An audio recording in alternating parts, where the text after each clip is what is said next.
Donc de là, tu peux t'amuser à faire tes calculs et te rendre compte que tant que tu n'achètes pas pour plus de 2000 € de Bitcoin par mois, ça va être plus intéressant du point de vue des frais de passer par... Salut, j'espère que tu vas bien, moi ça va super, comme d'hab.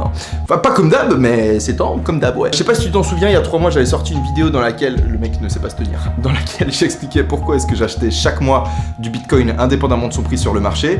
Une semaine après la sortie de cette vidéo, j'ai sorti un épisode de podcast pendant lequel je posais différentes questions à un mec qui s'y connaissait beaucoup plus que moi au sujet du fonctionnement global de la technologie.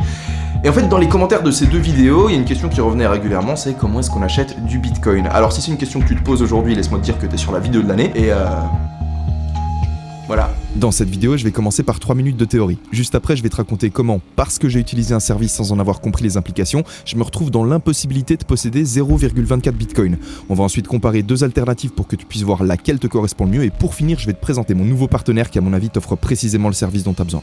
Tout d'abord, c'est important de comprendre qu'un Bitcoin est divisible. C'est-à-dire que t'as pas besoin de 40 000 ou de 50 000 € pour commencer. Si t'as 100 balles qui traînent sur PayPal, tu peux acheter 0,000025 Bitcoin environ. Il n'y a pas de problème avec ça. Ensuite, il faut que tu comprennes la notion d'exchange. Un exchange, c'est une plateforme, c'est un site internet sur lequel tu vas pouvoir acheter ou vendre des Bitcoins. Quand tu achètes des Bitcoins, tu les achètes à quelqu'un qui est en train de les vendre. Quand tu vends des Bitcoins, c'est parce que quelqu'un est en train de te les acheter. Le prix, il est fixé par le marché. S'il y a beaucoup de gens qui veulent en acheter, mais peu qui veulent en vendre, le prix va monter jusqu'à ce que ceux qui en possèdent se disent « Ah, ça pourrait être intéressant de les vendre » et les vendent. Et ensuite, bam, ça s'équilibre. Offre et demande, tu connais. Maintenant, il reste un tout dernier truc à comprendre, mais il faut que tu sois attentif, que tu ouvres tes oreilles parce que c'est hyper important. De la même manière que tu ne possèdes pas l'argent que tu laisses dans un compte en banque, tu ne possèdes pas les bitcoins que tu laisses sur un exchange.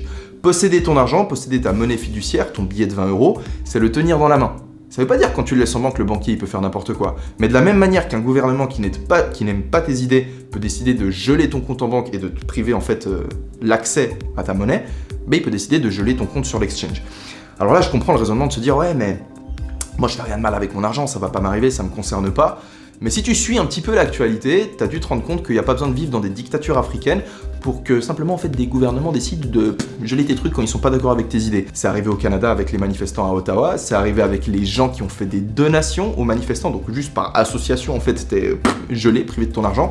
C'est arrivé avec les Russes, alors j'ai rencontré des Russes quand j'étais au Mexique, les mecs étaient là-bas pour faire de l'humanitaire, mais ils ont plus accès à leur argent parce que les visas et les Mastercard qui ont été émises en Russie se retrouvent bloqués à l'étranger pour faire pression au niveau des gouvernements. En fait, ce que j'essaie de dire, c'est qu'on se croit à l'abri jusqu'à ce que ça nous arrive à nous. Donc vaut mieux prévenir que guérir, si tu veux mon avis. Donc là, tu pourrais être en train de te demander, ok Elio, intéressant, mais comment est-ce qu'on fait pour posséder ces bitcoins? Comme je l'ai dit, posséder de la monnaie fiduciaire, c'est tenir ton billet dans ta main.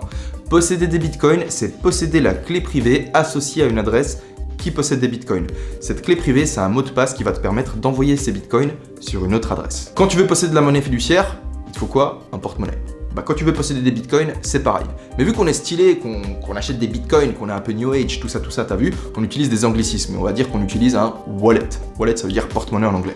Il existe 2 types de wallets. Il y a les hot wallets et les cold wallets. Les hot wallets, ils sont pratiques, ils sont faciles à mettre en place, mais ils ne sont protégés que par un mot de passe. Ce qui veut dire que tu peux te faire hacker. Le cold wallet, lui, il est protégé par un mot de passe qui ne peut être entré que par la personne possédant ce petit truc ressemblant à une clé USB qu'on appelle un hardware wallet. En gros, ça offre un niveau de sécurité supplémentaire parce qu'il y a un rattachement au monde physique. Le chinois qui trouve mon mot de passe ne pourra pas voler mes bitcoins parce qu'il aura besoin de ce petit truc, tu vois.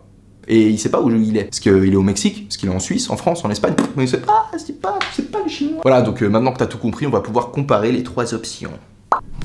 Première option, Revolut. Alors Revolut, c'est une banque en ligne que j'utilise depuis maintenant 3-4 ans, que j'aime beaucoup pour différentes raisons, et qui, il y a environ 2 ans il me semble, s'est mise à offrir la possibilité à ses utilisateurs d'acheter du Bitcoin en 3 clics. Alors les frais sont super élevés, 2,5% de frais à l'achat, mais c'est tellement facile en fait que je me suis dit, vas-y, tu sais quoi, j'ai pas envie de me prendre la tête, j'achète littéralement mes Bitcoins en 5 secondes, tu vois. De là, les mois passent, chaque mois j'achète un petit peu plus de Bitcoin, jusqu'à ce que je me retrouve avec 0,24 Bitcoin. C'est quand même quasiment 10 000 balles. Là, je me dis, vas-y, tu sais quoi, je vais les sécuriser. Donc, je vais les sortir de l'application Revolut pour les mettre sur mon cold wallet. J'ai pas pu. Je trouvais pas l'option sur leur application, donc j'ai contacté le service client, je leur ai demandé, et puis ils m'ont fait non, tu peux pas. Alors évidemment, ces bitcoins, je peux toujours les vendre, mais ça m'intéresse pas. Moi, ce que je veux, c'est les posséder, les garder sur du 3, 5, 10 ans, parce que c'est là-dessus que ça va devenir intéressant. Donc là, je me suis mis à acheter mes bitcoins sur Binance. Binance, c'est le plus gros exchange qui existe. C'est difficile à prendre en main, mais ça offre beaucoup de possibilités. C'est-à-dire que tu peux acheter toutes les cryptos que tu veux, faire une tonne d'opérations différentes. C'est pas ce qui m'intéresse. Moi, je suis pas là pour faire du trading ou autre, je m'en fous, je veux juste acheter du Bitcoin. Mais l'avantage, c'est qu'ils offraient 0,1% de frais à l'achat. Donc je me suis dit, vas-y, c'est un bon bail. 0,1%, ça veut dire que tu achètes pour 100 balles de Bitcoin. Et en fait, tu reçois 99,9 balles de Bitcoin, tu vois, alors que sur Revolut, c'était 2,5% de frais. On est quand même sur du 25 fois moins cher. Donc j'ai avancé avec Binance, pack, je sors ma vidéo sur pourquoi j'achète du Bitcoin chaque mois. Et là, je me fais contacter par une entreprise suisse qui s'appelle Relais. Oui, bonjour Elio, nous avons vu votre dernière vidéo YouTube et nous serions intéressés à discuter avec vous d'un éventuel partenariat. Ok, il n'y a pas de souci, on discute. Par contre, moi j'ai une règle sur cette chaîne YouTube. C'est que je parle pas d'un produit que moi-même je n'utilise pas. C'est mort. Donc là pour l'instant, je suis avec Binance, je paye 0,1% de frais. Les gars, qu'est-ce que vous proposez? Donc là, tu l'as compris, ça va partir sur un battle Chine contre Suisse. Avant de les comparer, par contre, il faut que voilà, je place les choses dans leur contexte. Les deux applications n'offrent pas du tout le même type de service. En fait, ils ne se placent pas sur le même marché. C'est comme comparer des pommes et des oranges. Binance, c'est pour acheter plein de crypto-monnaies, faire plein d'opérations différentes, nanana, c'est fait pour des gens qui veulent s'investir dans le monde de la crypto. Relais, ils ont une application ultra simple à utiliser, qui est très limitée. En fait, tu peux que acheter des bitcoins et les conserver. En fait, ils ont optimisé leur application pour ça. Donc évidemment, vu que moi, ce qui m'intéresse, c'est l'achat et la conservation de bitcoin, bah c'est sur ce point-là que je vais comparer les deux entreprises. Tu vois ce que je veux dire? Allez, c'est parti. Je vais les comparer sur 3 étapes. La création du compte, l'achat et la sécurisation.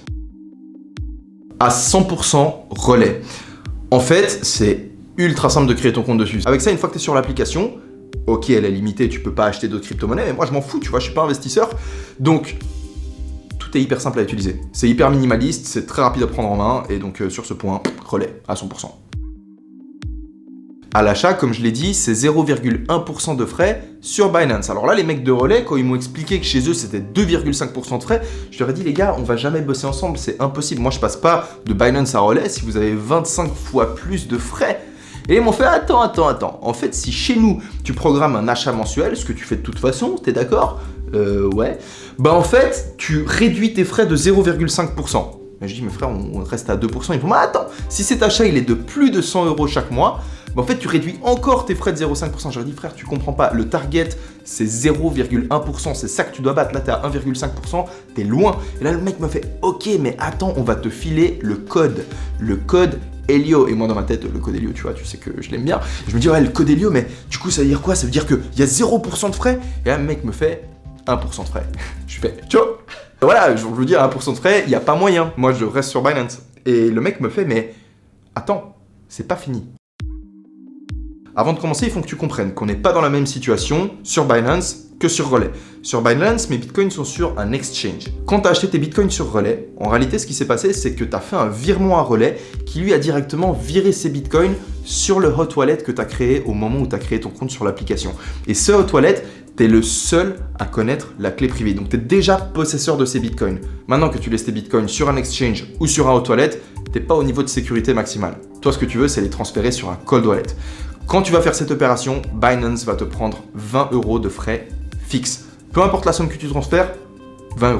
Si tu as acheté tes bitcoins en passant par Relais, ces bitcoins sont directement sur le hot wallet dont tu possèdes la clé privée. Donc ça va être à toi de directement payer les mineurs en choisissant tes frais de transaction pour qu'ils inscrivent, en fait, pour qu'ils déplacent ces bitcoins de ton hot wallet à ton cold wallet. Les frais de transaction, 6 centimes pour vitesse moyenne, 34 centimes pour haute vitesse. Donc de là, tu peux t'amuser à faire tes calculs et te rendre compte que tant que tu n'achètes pas pour plus de 2000 € de bitcoin par mois, ça va être plus intéressant du point de vue des frais de passer par Relais, et ça sans compter le fait que l'application est beaucoup plus simple à prendre en main, la création du compte beaucoup plus rapide et que c'est des Suisses. Bref, moi je suis refait parce que j'ai trouvé un sponsor de qualité pour toute la 4e saison de mon podcast, donc vous allez m'entendre parler de Relais dans les petites pubs sur Spotify là. Et puis voilà, en espérant que vous ayez pu apprendre des petits trucs de cool, je vous laisse avec un lien dans la description pour télécharger gratuitement l'application. Vous avez 0,5% de frais en moins en utilisant le code Elio, donc n'oubliez pas d'utiliser ce code. Et puis je vous souhaite une excellente journée. À bientôt.